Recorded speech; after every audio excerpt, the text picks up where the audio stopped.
Hey everyone, my name is Otto Gomes, and this is Crypto OG, my crypto show.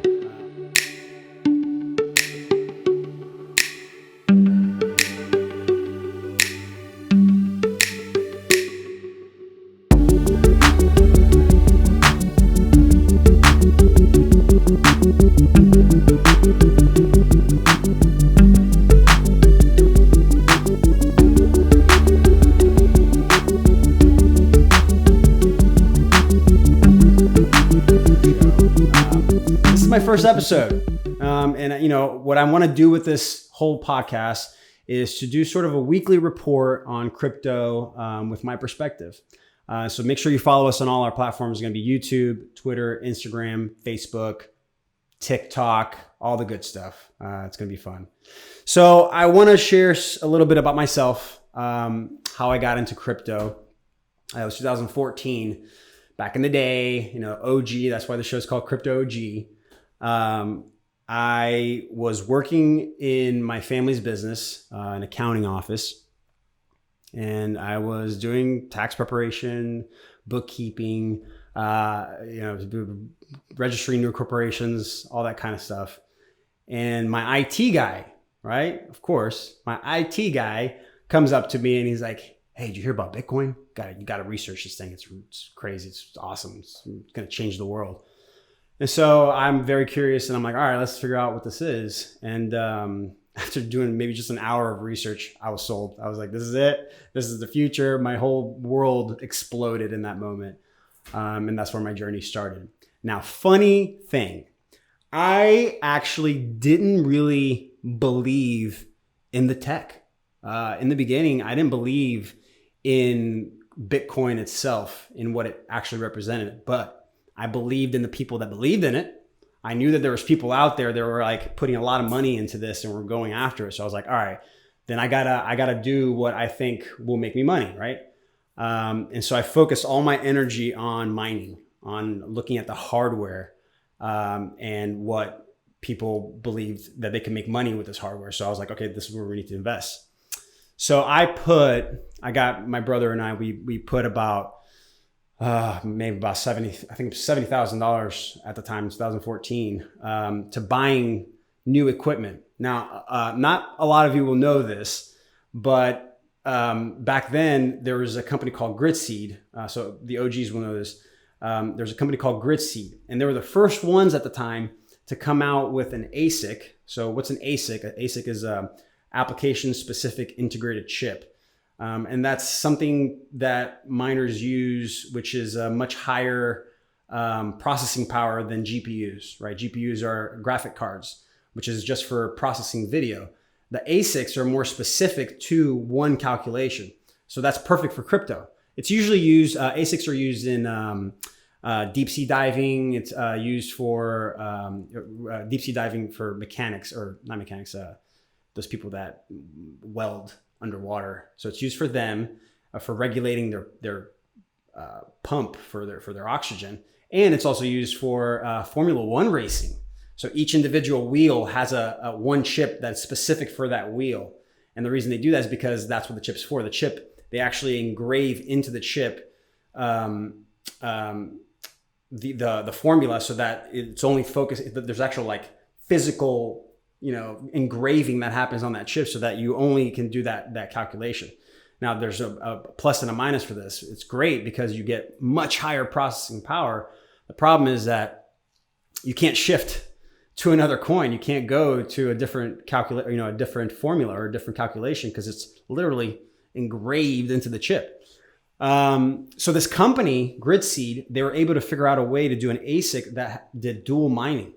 So you could do Bitcoin and Litecoin, which was, at the time, we considered it to be the silver of the gold of Bitcoin. And so we were like, this is it. This is the future. Like, back then, like, we need to focus on the next one, because the first Bitcoin protocol is way too difficult to make any money on. So long story short, went to China, did some negotiations in Beijing, and got I think it was like 400 of these little Gritseeds. Did an online store, put it up. We started selling it. I think I made back about $10,000. And then I realized that crypto, what it truly was, the Wild West. I found out that someone in New York had gone to China, the same guy.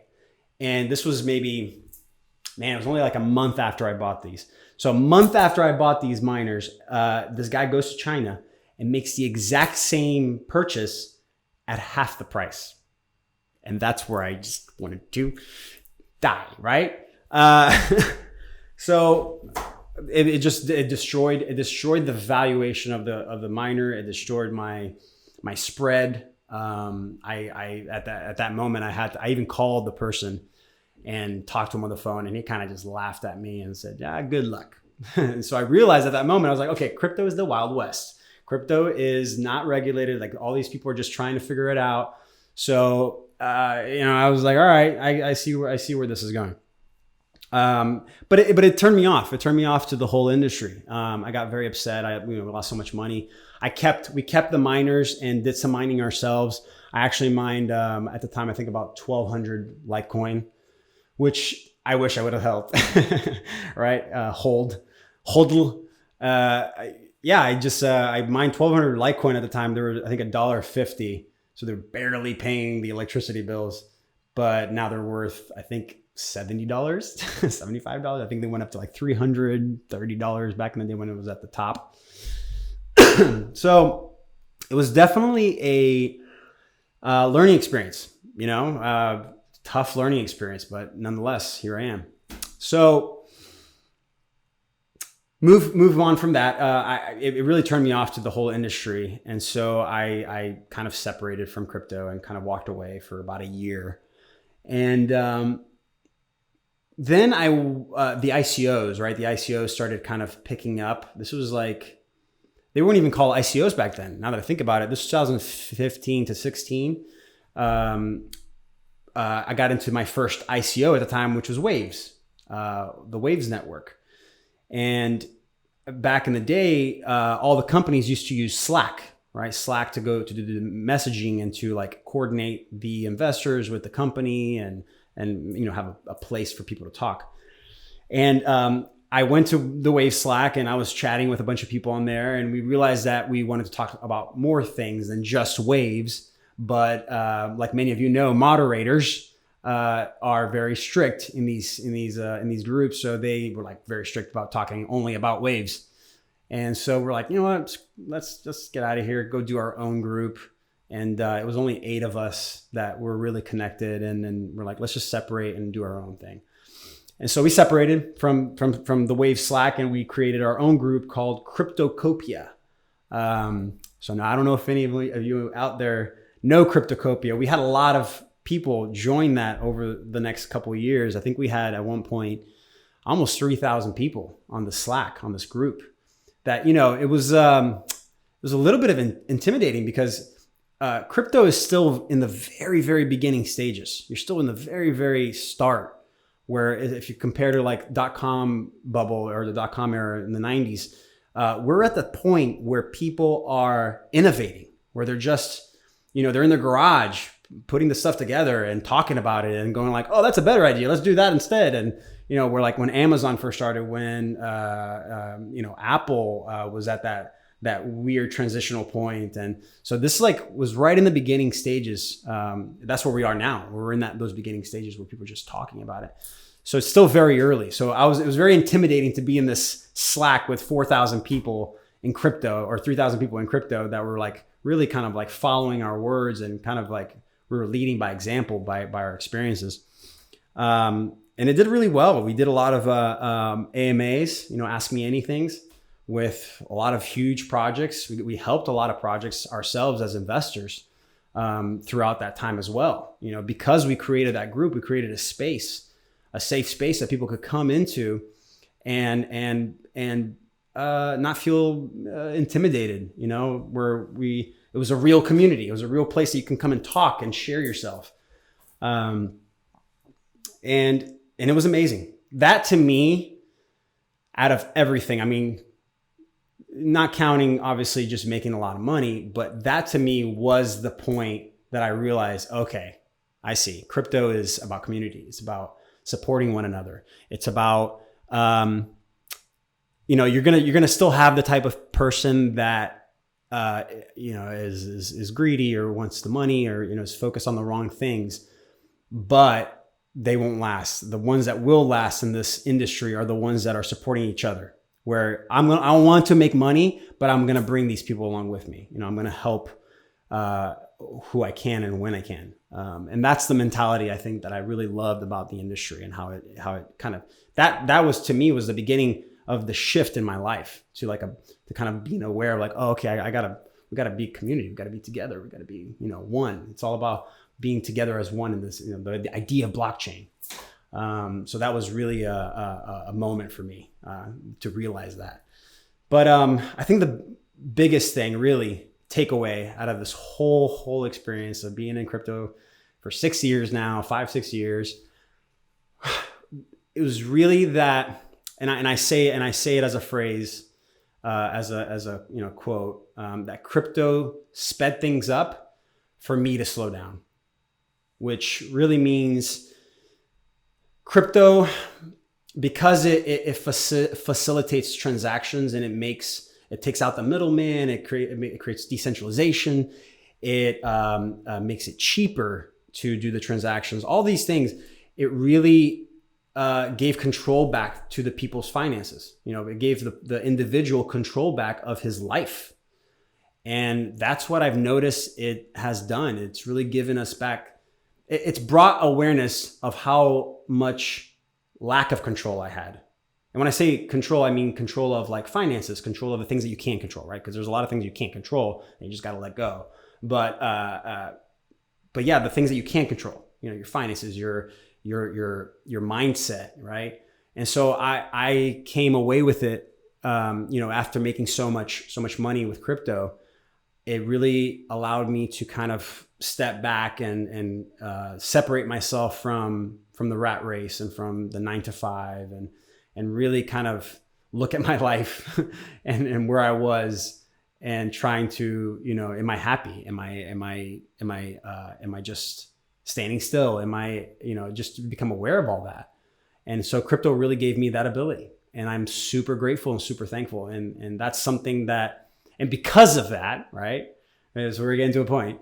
Because of that, it led me to a point of, okay, this now that I've gotten all this experience, and I've gotten all these feelings, and I've gotten all this awareness, what am I going to do with it?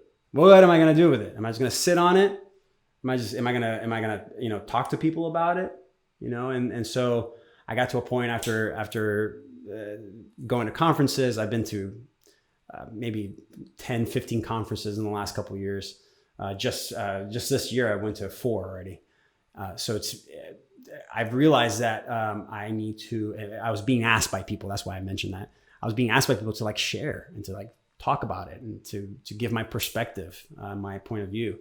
And so that's what this is for. That's what this whole podcast is for. It's so that I have a platform to go on and tell people about my experience, tell people the most up-to-date information. That's the key right there. The most up-to-date information. Because you can go online right now. You can go to YouTube, you can go to Facebook, Instagram, and you'll find other people that are talking about crypto. Now, the thing with crypto, it's a fast-moving landscape. You got shifting sands everywhere, monthly, weekly. It's so fast-paced. So information's consistently changing, constantly changing. It's getting updated, upgraded, changed. I mean, what you knew last year about the IRS's rules and regulations around it is completely different now, very different. So that's, I think, is the biggest thing that I can offer, is giving everyone up-to-date, an up-to-date perspective of this industry, and up-to-date firsthand interviews of people that are the leaders of this industry. That's another thing that I have to offer. And I think it's partially because of, first of all, how long I've been in crypto, and also because of the group, that little group that I created. They had their own connections, and they had their own communities And so because I was able to connect to those people, and we created, Cryptocopia that had 3,000 people in it, and the word got around that was known. So I think it partially has to do with that. So I definitely have that to offer. I have like the access to these people that I can do interviews and we can get more information about. So that is me. And I really hope that you guys enjoyed it. I really hope that you guys took something from it. I am wanting to do this weekly, and I will be doing this weekly. So if you are in it for the ride, I promise you it won't be boring. That's the last it will be. But that's it. Please join me.